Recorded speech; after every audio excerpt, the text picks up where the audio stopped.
मैं शेखर सुमन और स्वागत करता हूं आप सभी का आपके favourite channel math with Shekhar Suman पे। आइए दोस्तों, नंबर सिस्टम का आज सेकेंड टॉपिक है क्लासिफिकेशन ऑफ नंबर। इससे पहले दोस्तों हम एक टॉपिक इस पे कर चुके हैं जो डिजिट और नंबर के बारे में है। तो जो भी लोग हमसे नए जुड़े हुए हैं उनसे मेरा रिक्वेस्ट है कि प्लीज़ पहले उस वीडियो को देखें, देन उसके बाद आप इस वीडियो को अटेंड करें ताकि सब कुछ आपको अच्छे से प्रॉपर वे में समझ में आ जाएंगे। आइए दोस्तों, तो शुरू करते हैं क्लासिफिकेशन ऑफ नंबर, संख्याओं का वर्गीकरण। ये हमारा सेकेंड टॉपिक है। देखिए भाई, नंबर्स जो होते हैं उसका वर्गीकरण किस प्रकार से किया जाता है, इसके लिए यहाँ पे हम एक ट्री बना के आपको समझाने की कोशिश कर रहे हैं। देखिए यहाँ से दो शाखाएं निकली हुई हैं नंबर से, जो एक जाता है रियल नंबर की तरफ और दूसरा जो होता है वो इमेजिनरी नंबर यानी काल्पनिक संख्याओं की तरफ ये जाता है। तो सबसे पहले डील कर लेते हैं कि ये काल्पनिक संख्या क्या होता है भाई। ये काल्पनिक संख्या क्या होता है? इमेजिनरी नंबर, काल्पनिक संख्या। अगर शुद्ध भाषा में हम बात करें, इमेजिनरी नंबर ऐसे संख्या जिसकी आप इमेजिन करते हैं, कल्पना करते हैं, मतलब कल्पनाओं के जो नंबर है वही काल्पनिक नंबर होते हैं। ये नंबर वास्तव में एग्जिस्ट नहीं करते, मतलब एक्चुअली वास्तव में ये कोई नंबर होते नहीं है भाई। इसको हम लोग इमेजिन करते हैं, कल्पना करते हैं। तो जिन संख्याओं का इमेजिन किया जाता है एक्चुअली वो एग्जिस्ट नहीं करते, वास्तव में वो एग्जिस्ट नहीं करते, ऐसे संख्याओं को हम लोग काल्पनिक संख्या कहते हैं। आइए देखते हैं ये काल्पनिक संख्या होते कैसे हैं, क्या इनकी पहचान है भाइयों, इसको देख लेते हैं। तो सबसे पहले देखिए, रूट के अंदर -1। आपको हमेशा याद रखना है कि जब भी रूट के अंदर माइनस वाली संख्या आपको मिल जाए, रूट के अंदर माइनस वाली संख्या अगर आपको मिल जाए तो वही आपका काल्पनिक नंबर होता है। बस इतना आपको छोटी सी बात ध्यान में रखना है। यहां पे देखिए हमने एक दो और एग्जांपल ले लिए हैं। रूट के अंदर -2, रूट के अंदर -3। तो रूट के अंदर अगर माइनस, आपको कभी भी माइनस में कोई संख्या मिल जाए तो आप समझेंगे कि वही इमेजिनरी नंबर है, वही काल्पनिक संख्या होता है।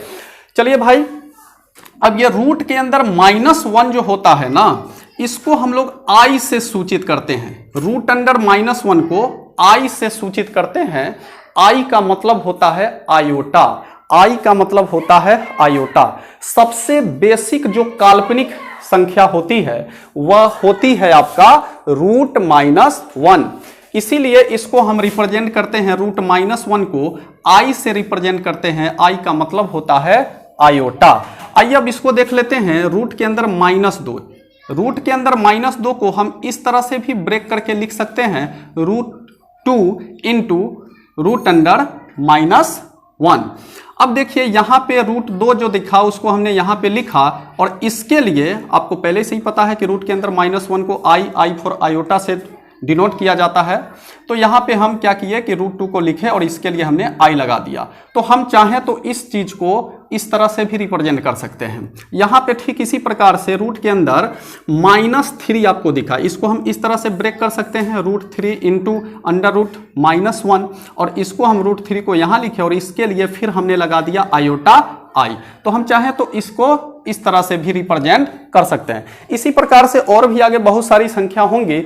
एक ही चीज आपको ध्यान में रखना है कि रूट के अंदर यदि कभी भी माइनस में कोई नंबर मिल जाए तो वही आपका काल्पनिक संख्या होता है, और यह जो है कोई वास्तविक संख्या नहीं है, ये कल्पनाओं के नंबर है, इमेजिन के नंबर हैं। आशा करता हूं दोस्त कि काल्पनिक संख्या के बारे में आपको अच्छे से समझ में आ गया होगा और ज्यादा कुछ इसमें हमको करना नहीं है।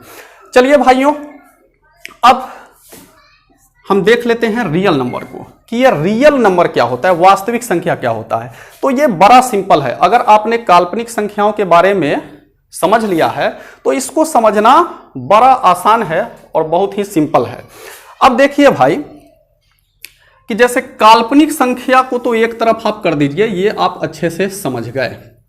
अब मैं एक वर्ड में आपको ये कहना चाहता हूं कि आपने अपने जिंदगी में जितने भी नंबर देखे हैं, जितने नंबर के साथ आपने शुरू से पहली कक्षा से लेकर अब तक काम किया है, ठीक है भाइयों, तो जितने भी नंबर आपने देखे हैं और जनरली जितने भी नंबर के साथ आपने काम किए हैं, उसमें से अगर इस तरह की संख्या को आप हटा दो ये काल्पनिक नंबर को आप हटा दो तो जो भी बच जाते हैं, इसे छोड़ के जो भी बच जाते हैं दुनिया में, जो भी नंबर बच जाते हैं वो सब के सब रियल नंबर हैं। मतलब हम एक सेंटेंस में इसको बोल सकते हैं कि ऐसी संख्याएं जो काल्पनिक नहीं होती हैं वास्तविक कहलाती हैं। और वास्तविक नंबर का जो होता है अस्तित्व होता है, वास्तव में वो एग्जिस्ट करते हैं, नाम ही है उसका वास्तविक संख्या। ऐसे नंबर जो वास्तव में है।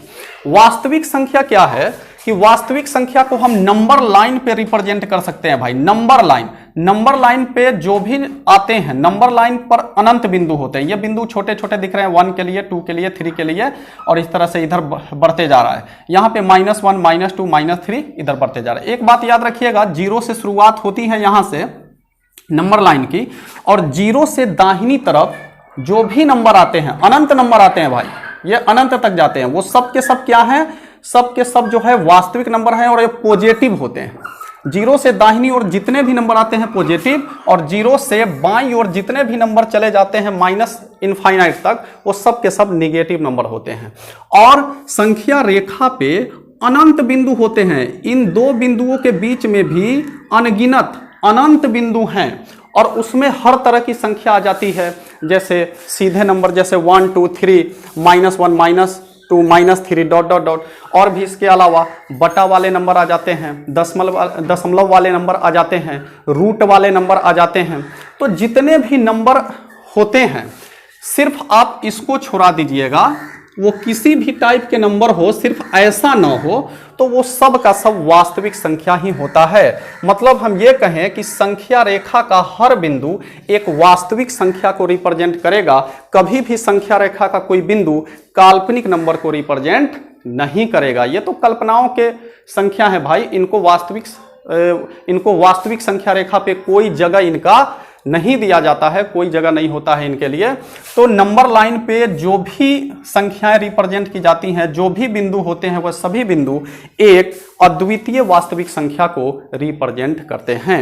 तो वास्तविक संख्या का परिभाषा यही हो गया कि ऐसी संख्याएं, दुनिया में विद्यमान ऐसी संख्याएं जो काल्पनिक नहीं है वही वास्तविक संख्या है। मतलब इस तरह की संख्याएं जो नहीं है, इसके अलावा जिस तरह की भी संख्याएं मिले, चाहे सीधे नंबर मिले, बटा वाला मिले, दशमलव वाला मिले, रूट वाला मिले, कुछ भी मिल जाए, वो सब के सब भैया हो जाएंगे आपका वास्तविक संख्या। ध्यान रखना है, सिर्फ रूट में माइनस वाला ना मिलना चाहिए। अगर माइनस मिला तो काल्पनिक, बाकी सब वास्तविक।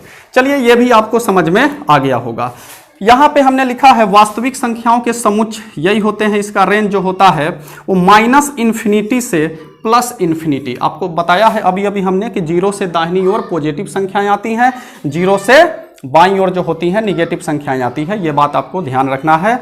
तो यही रेंज होता है वास्तविक संख्या का। हम इस तरह से भी बोल सकते हैं कि -इन्फिनिटी से +इन्फिनिटी के बीच जितने भी नंबर आते हैं वो सब के सब वास्तविक संख्या होते हैं। उम्मीद करते हैं दोस्त वास्तविक संख्या भी आपको अच्छे से समझ में आ गए होंगे। एक चीज और वास्तविक संख्या के बारे में हमेशा ध्यान रखोगे कि किसी वास्तविक संख्या का स्क्वायर हमेशा धनात्मक होता है, पॉजिटिव होता है। कोई भी वास्तविक संख्या, जैसे मान लो ये निगेटिव नंबर है, अगर इसका भी हम स्क्वायर कर दें तो यहाँ पे जो आएगा वो पॉजिटिव नंबर ही आएगा। मतलब वास्तविक संख्या का स्क्वायर हमेशा पॉजिटिव होता है, कभी भी निगेटिव नहीं होता है। अगर किसी वास्तविक संख्या का स्क्वायर आपको निगेटिव आ जाता है तो वास्तविक संख्या नहीं होगा भैया, वो हो जाएगा आपका काल्पनिक संख्या। ये भी आपको ध्यान रखना है।